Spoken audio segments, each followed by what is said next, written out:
La Nina kita bisa produksi meningkat secara luar biasa. Cadangan beras kita di gudang-gudang pemerintah tertinggi sepanjang sejarah Republik Indonesia. Dan ini terus kita awasi. Terus kita awasi. Karena itu, kalau satu kabupaten, tadi laporan ke saya, berhasil menyelamatkan 462 miliar dan uang itu dipindahkan, dialokasi untuk bikin irigasi, untuk menghadapi musim kering. Beliau bikin irigasi yang akan mengairi 8.000 hektar. Dari potensi di kabupaten beliau 30.000 hektar. Beliau katakan dalam 5 tahun 30.000 hektar itu semuanya akan dapat irigasi yang baru.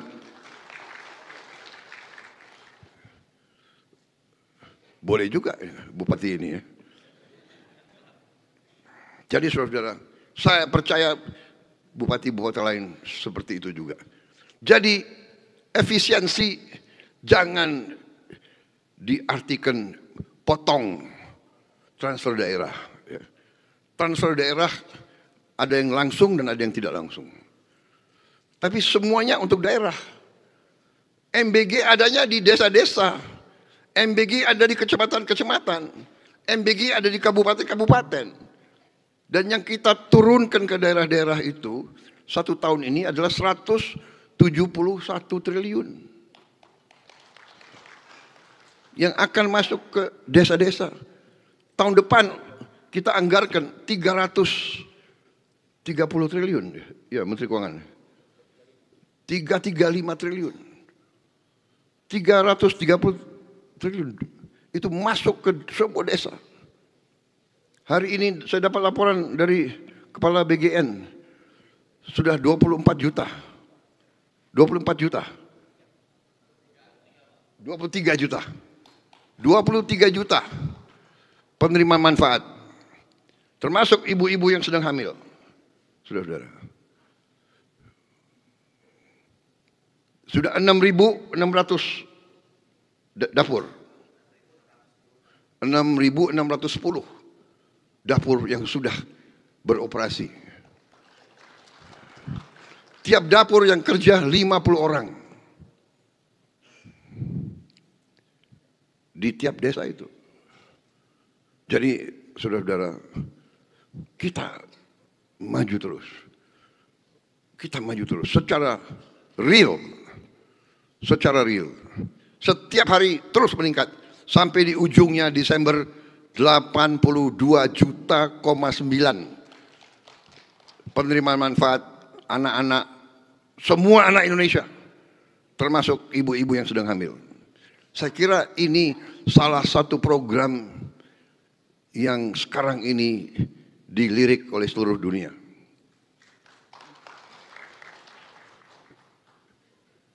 Negara seperti kita, Brazil, presidennya cerita sama saya, membutuhkan 11 tahun untuk mencapai 40 juta penerima manfaat. 11 tahun untuk mencapai 40 juta. Ini ceritanya mantan presiden Brazil kepada saya. Kita diuntungkan sekarang ada teknologi, tapi tidak gampang mencapai semua desa di Republik Indonesia. Kita sekarang menghadapi yang kesulitan di desa-desa yang terpencil, di pulau-pulau yang jauh. Ini kita hadapi, tapi tidak ada alasan. Mereka adalah anak-anak Indonesia, mereka akan kita urus, mereka akan kita bela, mereka akan kita beri makanan, karena mereka anak Indonesia. Dimanapun mereka tanggung jawab dari Republik Indonesia. Republik Indonesia benar-benar merdeka kalau kita merdeka dari kelaparan.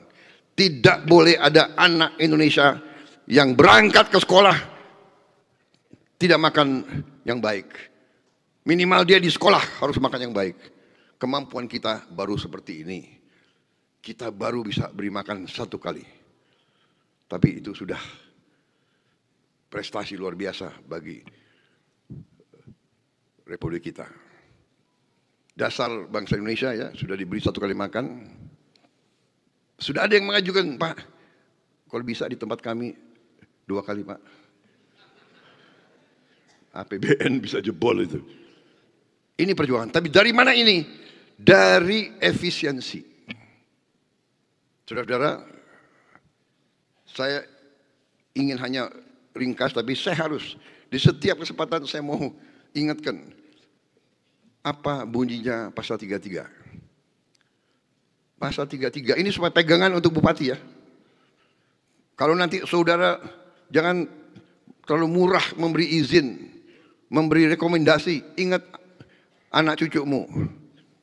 Ya, perekonomian disusun sebagai usaha bersama berdasar atas azas kekeluargaan.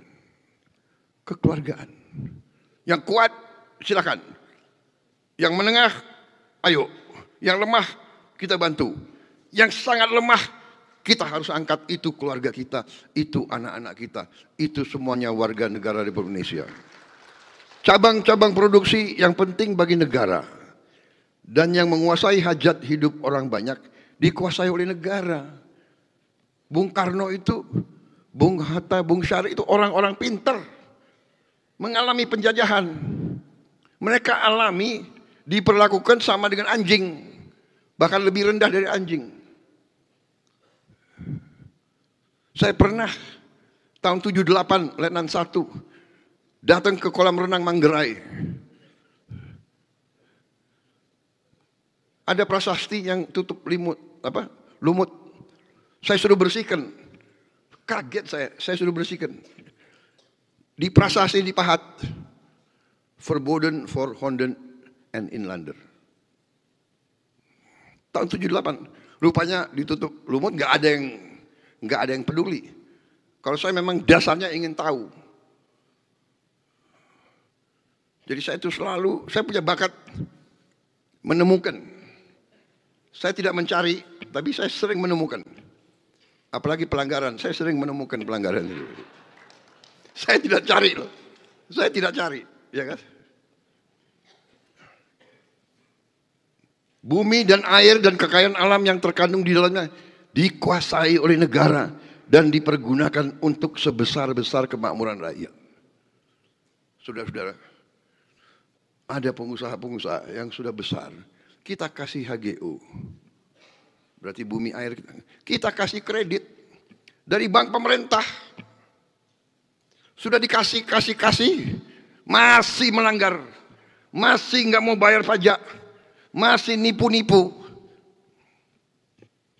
Bahkan ada yang di hutan lindung menganggap pemerintah Indonesia itu bisa gue atur. Saudara-saudara sekalian, rakyat Indonesia yang saya hormati, saya sudah laporan di Majelis Permusyawaratan Rakyat, pemerintah saya sudah menguasai kembali 3,1 juta pada tanggal 15. Hari ini sudah 3,2 juta. Akhir Agustus akan menjadi 3,5 juta hektar. Mungkin September akan jadi 3,7 juta hektar. Sudah kami kuasai kembali di tangan pemerintah Republik Indonesia. Enggak ada pemutihan. Enak aja. Udah ngelanggar minta diputihkan. Ganti rugi yang benar. Kalau tidak ganti rugi ya saya ambil. Dan katanya laporannya masih banyak lagi yang melanggar. Apa boleh buat? Belum lagi tambang-tambang yang nggak ada izin.